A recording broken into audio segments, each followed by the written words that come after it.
Hello, this is Alaitech. Welcome to my channel. അപ്പോൾ ഇന്ന് നമ്മളിവിടെ ഒരു പ്രോട്ടീൻ ദോശയാണ് കേട്ടോ തയ്യാറാക്കാൻ പോകുന്നത്. മറ്റൊന്നുമല്ല, നമ്മുടെ ചെറുപയർ വെച്ചിട്ടുള്ള ഒരു പ്രോട്ടീൻ ദോശയാണ്.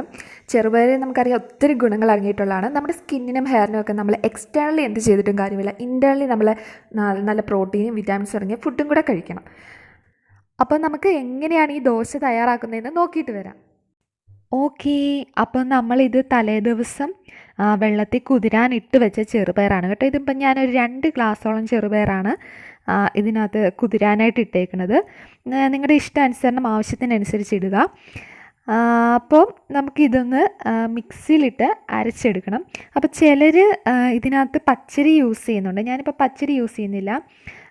ഞാൻ 2 ടീസ്പൂൺ മൈദ ഇതിനകത്ത് ആഡ് ചെയ്യും.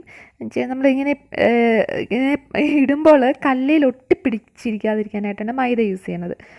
ഓക്കെ, നമുക്ക് ഇതിൻ്റെ കൂടെ വേണ്ട കുറേ ഇൻഗ്രീഡിയൻസ് ഉണ്ട്. പച്ചമുളക്, ചുവന്നുള്ളി, അതുപോലെ തന്നെ കറിവേപ്പില, പിന്നെ ജീരകം വേണ്ടവർക്ക് ജീരകം യൂസ് ചെയ്യുക. എനിക്ക് ജീരകത്തിൻ്റെ ടേസ്റ്റ് അധികം ഇഷ്ടമല്ല, അതുകൊണ്ട് ഞാനത് യൂസ് ചെയ്യുന്നില്ല. അപ്പം ഇതെല്ലാം കൂടി നമ്മൾ മിക്സിയിലിട്ട് നന്നായിട്ട് ഗ്രൈൻഡ് ചെയ്തെടുക്കണം. അപ്പം നിങ്ങൾ തലേദിവസം ഒഴിച്ച് വെച്ച വെള്ളമില്ലേ, ആ വെള്ളം കുറച്ച് ഇതിനകത്ത് ഇടയ്ക്കിടയ്ക്ക് ആഡ് ചെയ്ത് കൊടുക്കണം കേട്ടോ. എന്നുവെച്ചാൽ നമുക്ക് ആ ദോശമാവിൻ്റെ ആ ഒരു കറക്റ്റ് കൺസിസ്റ്റൻസി നമുക്ക് കിട്ടണം. അപ്പം ഞാൻ ആദ്യം അവിടെ ചെറുപയർ മിക്സിയുടെ ജാറിനകത്തേക്ക് ഇട്ട് കൊടുക്കുകയാണ്. പിന്നെ പച്ചമുളക്, ഉപ്പ് ഇപ്പോൾ ഇടണ്ട, ഉപ്പ് നമുക്ക് ഏറ്റവും അവസാനം ഇതെല്ലാം ഗ്രൈൻഡ് ചെയ്തെടുത്തതിന് ശേഷം ഇട്ടാൽ മതി. ഓക്കെ, ഞാൻ ഒരു കയ്യിൽ എൻ്റെ ഫോണാണ്, അതുതന്നെ ഞാൻ ഇങ്ങനെ ഇടുന്നത് കേട്ടോ. ഓക്കെ, എല്ലാം കൂടെ ഇട്ടു.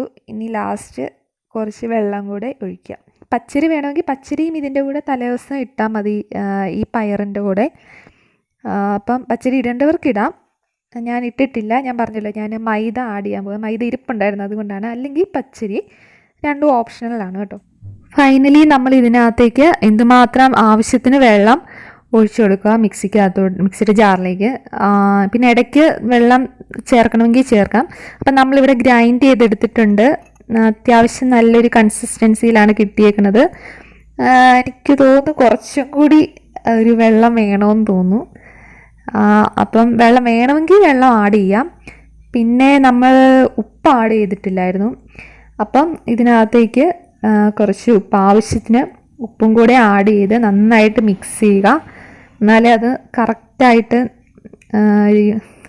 യോജിച്ച് വരത്തുള്ളൂ. അപ്പം ഞാനിവിടെ ഒരു സ്പൂൺ അടുത്തോളം ഉപ്പ് ആഡ് ചെയ്തിട്ടുണ്ട്. നന്നായിട്ട് മിക്സ് ചെയ്ത് കൊടുക്കുക. ഇതുപോലത്തെ ഒരു തവി വേണം കേട്ടോ നിങ്ങൾ എടുക്കാനായിട്ട്, ദോശ ഇങ്ങനെ പരത്താനായിട്ടൊക്കെ ഇതുപോലത്തെ വേണം എടുക്കാനായിട്ട്. അപ്പം നന്നായിട്ട് മിക്സ് ചെയ്ത് കൊടുത്തു. ഇനി നമുക്കിത് ചുട്ടെടുക്കാം.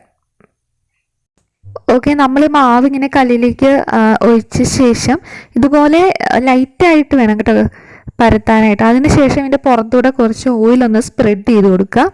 നമ്മളിത് മറിച്ചിടുന്നില്ല, പകരം നമ്മളതങ്ങ് ഫോൾഡ് ചെയ്തെടുക്കുകയാണ് ചെയ്യുന്നത്. കാരണം വളരെ കട്ടി കുറച്ചാണ് നമ്മളത് ഒഴിച്ചേക്കുന്ന മാവ്. അപ്പം നന്നായിട്ട് വെന്ത് വരും. പിന്നെ ഒരു മീഡിയം ഫ്ലെയിമിലിട്ട് വേവിക്കാവുള്ളൂ. ഹൈ ഫ്ലെയിമിലിട്ടാൽ പെട്ടെന്ന് കരിഞ്ഞു പോവും.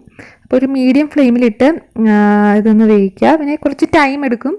ഇത് പച്ചമാവല്ലേ, ഒന്ന് വെന്ത് വരാനായിട്ട് കുറച്ച് ടൈം എടുക്കും. ഇപ്പം നമ്മുടെ ഇവിടെ ഇപ്പം അത്യാവശ്യം ഒരിഞ്ഞ് കിട്ടിയിട്ടുണ്ട്. ഇത് ഞാൻ ഒന്ന് ഫോൾഡ് ചെയ്തെടുക്കുകയാണ്.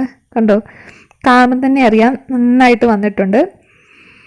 ഓക്കെ, അപ്പോൾ ചെറുപയർ ദോശ ഇവിടെ റെഡി ആയിട്ടുണ്ട്. എല്ലാവരും ട്രൈ ചെയ്ത് നോക്കണം, നല്ല ടേസ്റ്റിയാണ്. അപ്പോൾ ചാനൽ ആദ്യമായിട്ട് കാണുന്നവരാണെങ്കിൽ സബ്സ്ക്രൈബ് ചെയ്യുക.